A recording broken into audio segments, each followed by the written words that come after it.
Heart rate training or zone training is a method that's used with runners and other cardiovascular activities. So we're going to go over what that entails and what each zone means and how you can apply it to your own training.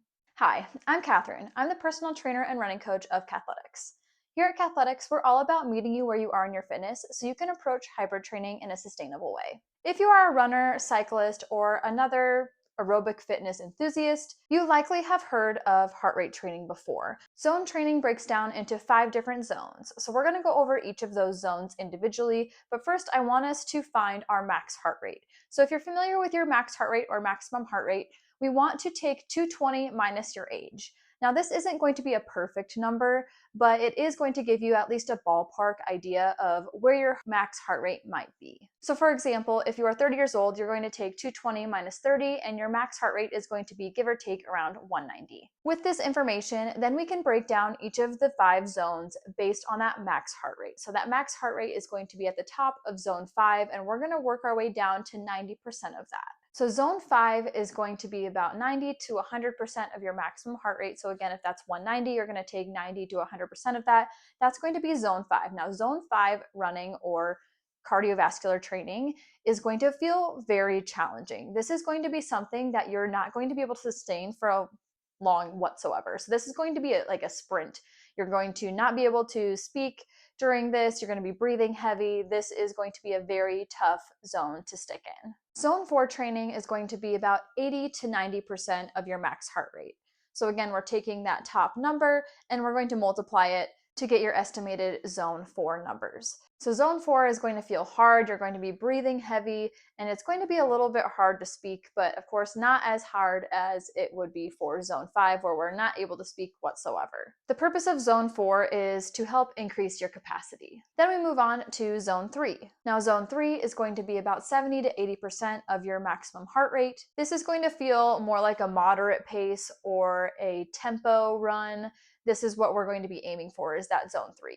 The purpose of this zone is to improve your aerobic fitness and endurance. That brings us then to zone 2, which is going to be 60 to 70% of your maximum heart rate. This is going to feel a bit lighter. This is what we consider the aerobic base training. This is also going to help improve your endurance, and this pace is one that you can carry a conversation. Then we have zone 1, which is going to be about 50 to 60% of your max heart rate, which of course is going to be the lightest of the 5 zones. So we're easy breathing here. This is going to encourage recovery. You can kind of think of this as walking or just a general health zone. Now, if you've been in the running community or running space for a little while, you might have heard that zone 2 is key. And while it does have a place in your program and is especially important during the base building seasons, which we are heading into as we enter into the off season, there is a place for all zones within your training program. A good training program is going to include all 5 zones to some degree. That doesn't mean you're going to have sustained sessions within only one specific zone. You may or may not, depending on the season,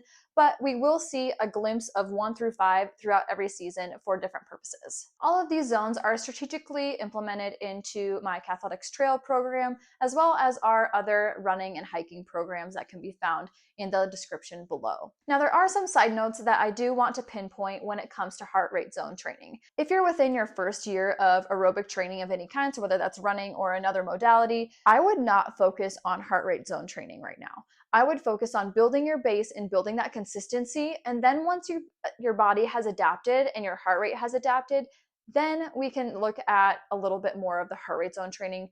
But overall, your rate of perceived exertion, so the RPE scale that I've talked about in other videos that I'll go ahead and link in the description below, we want to make sure that we are looking at the big picture because other things can affect your heart rate that have nothing to do with your aerobic abilities or capacity or endurance. Your heart rate can be affected by temperatures, by stress, by hydration, by fueling. So to say, oh, I'm not in zone 2 like the run is prescribed to be, we are in zone 3 or 4, but you're like, this feels really easy, like I don't think I can go any slower. That may not be because you're in the wrong zone. It may just be because you have other factors affecting you right now. Or maybe we are new to fitness. There are other things that impact your heart rate. And so again, I would only look at the heart rate as just a piece of data, especially within that first year of aerobic training.